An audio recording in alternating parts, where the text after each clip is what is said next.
Selamat berjumpa kembali dalam layanan audio Sahabat Seperjalanan. Hari ini adalah hari Selasa 3 Desember 2024. Tema renungan saat teduh kita dengan judul Yang Muda dan Yang Tua. Firman Tuhan terambil dalam 1 Korintus pasal 16 ayat yang ke-10 sampai dengan ke-11. Jika Timotius datang kepadamu, usahakanlah supaya berada di tengah-tengah kamu tanpa takut, sebab ia mengerjakan pekerjaan Tuhan sama seperti aku. Jadi janganlah ada orang yang menganggapnya rendah, tetapi tolonglah dia supaya ia melanjutkan perjalanannya dengan selamat agar ia datang kembali kepadaku. Sebab aku di sini menunggu kedatangannya bersama-sama dengan saudara-saudara lain. Mari kita berdoa. Bapa yang di dalam sorga, biarlah kami belajar dari sebuah relasi antara Paulus dan Timotius, antara yang senior dan junior, antara yang tua dan muda. Dalam nama Tuhan Yesus kami berdoa, amin. Shalom sahabat seperjalanan yang dikasihi Tuhan. Apa yang indah dalam sebuah komunitas, dalam keluarga, dalam gereja, di lingkungan masyarakat, di tengah-tengah bangsa, atau komunitas dalam bentuk apapun juga, selain sebuah kata yaitu rukun. Kerukunan adalah bagian yang sangat mendasar yang menjadikan sebuah komunitas itu adalah komunitas yang indah, komunitas yang diberkati, komunitas yang bertumbuh, dan komunitas yang ada sinarnya. Sinar yang terjadi adalah penerimaan, sinar yang terjadi adalah saling melengkapi, sinar yang terjadi yang bersifat benderang, yang dibicarakan, yang menjadi kesaksian, dan menjadi berkat buat orang lain adalah kerukunan.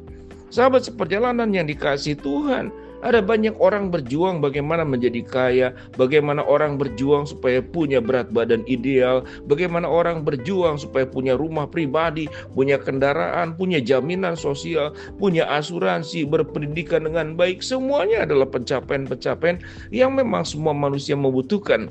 Tetapi seringkali pencapaian-pencapaian tersebut kehilangan yang namanya kerukunan. Tatkala seseorang sudah mendapatkan jabatan tertentu, kekayaan tertentu, posisi tertentu, mulai sikap sombong dan merasa lebih baik dari yang lainnya.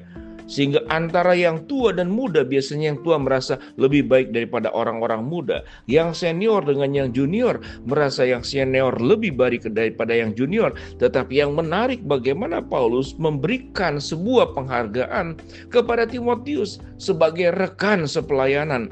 Dan itu dipesankan kepada jemaat di Korintus. Apa yang firman Tuhan katakan di sini? Jika Timotius datang kepadamu, usahakanlah supaya ia berada di tengah-tengah kamu tanpa takut, sebab ia mengerjakan pekerjaan Tuhan sama seperti aku. Perhatikan kalimatnya, sebab ia mengerjakan pekerjaan Tuhan sama seperti aku. Paulus tidak mencatat bahwa aku mengerjakan pekerjaan Tuhan lebih baik daripada Timotius. Timotius masih muda, belum punya pengalaman. Maka kemudian jangan perlakukan dia sama dengan saya. Engkau memperlakukan aku, Paulus, menjadi jauh lebih baik karena aku lebih senior, aku lebih tua, aku lebih berpengalaman. Sikap demikian tidak ditunjukkan oleh Paulus. Tetapi bukankah dalam kehidupan kita banyak bertemu orang yang merasa lebih tua, orang yang merasa lebih senior, orang yang merasa lebih baik, lebih berpengalaman, maka biasanya meninggikan dirinya sendiri dan merendahkan yang lain. Sehingga orang itu ada rasa takut atau juga sakit hati. Maka firman Tuhan berkata, usahakan supaya ia ada berada di tengah-tengah kamu tanpa takut. Sebab ia mengerjakan pekerjaan Tuhan sama seperti aku. Ayat ke-11 bahkan berkata, jadi janganlah ada orang yang menganggapnya rendah. Jangan ada orang yang menganggap Timotius rendah. Tetapi tolonglah dia supaya ia melanjutkan perjalanannya dengan selamat, agar ia datang kembali kepadaku, sebab aku di sini menunggu kedatangannya bersama-sama dengan saudara-saudara yang lain. Sikap senioritas di dalam hubungan dengan Timotius adalah justru memudahkan, melancarkan, membuka jalan yang lebih baik.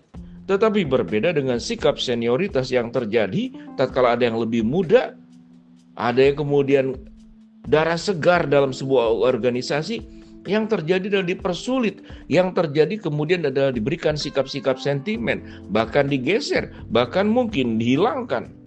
Karena ini ancaman. Yang muda selalu menjadi sebuah ancaman buat mereka yang lebih senior.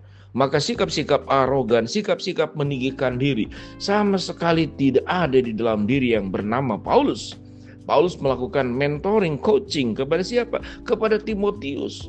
Dia ingin Timotius itu dipakai oleh Allah sebagaimana Allah juga memakai dirinya. Dan firman Tuhan berkata, iya Timotius itu sama seperti aku, mengerjakan pekerjaan Tuhan sama seperti aku. Dan Paulus berkata, jika Timotius datang kepadamu, usahakanlah supaya ia berada di tengah kamu tanpa takut.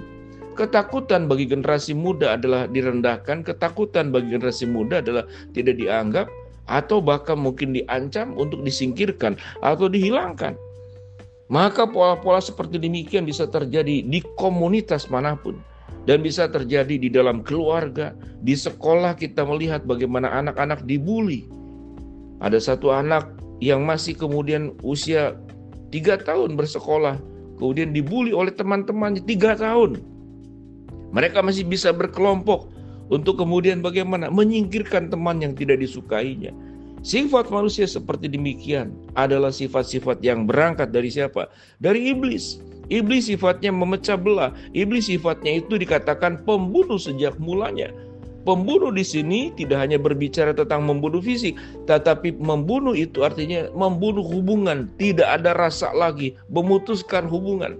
Yang sifat membunuh itu disebutnya, kalau kata lainnya adalah memenggal, memutuskan. Itu pemahaman daripada makna membunuh. Sehingga orang tidak punya lagi semangat, orang tidak lagi punya iman, dimatikan. Akibat dari membunuh adalah kematian. Kematian relasi, kematian iman, kematian sikap optimis, kematian rasa percaya, kematian punya keyakinan bahwa ke depan itu adalah pertolongan Allah yang terjadi. Iblis membunuh semuanya itu, membunuh harapan, membunuh semangat, membunuh juga sebuah kepedulian untuk saling tolong-menolong dengan yang lain. Semuanya dimatikan, itulah iblis. Iblis itu sama dengan kematian. Iblis sama dengan kematian. Oleh sebab itu kita lihat bahwa iblis setelah nanti di akhir zaman akan dimasukkan ke dalam neraka, yaitu sebuah kematian kekal yang ada di sana. Bila kita sebagai anak-anak Tuhan, apapun posisi kita di dalam rumah tangga, seperti saya sebagai seorang ayah, tapi saya juga seorang kakek, saya juga seorang suami, menganggap semua yang ada di bawah saya itu, baik anak, baik mantu, mereka adalah sama-sama mengerjakan pekerjaan Allah dengan bidangnya masing-masing, menjalani kehidupan bertanggung jawab kepada Allah dengan bidangnya masing-masing tanpa merasa saya lebih baik daripada pihak yang lain, atau pihak yang lain yang lebih tinggi dari saya itu kemudian merasa lebih baik.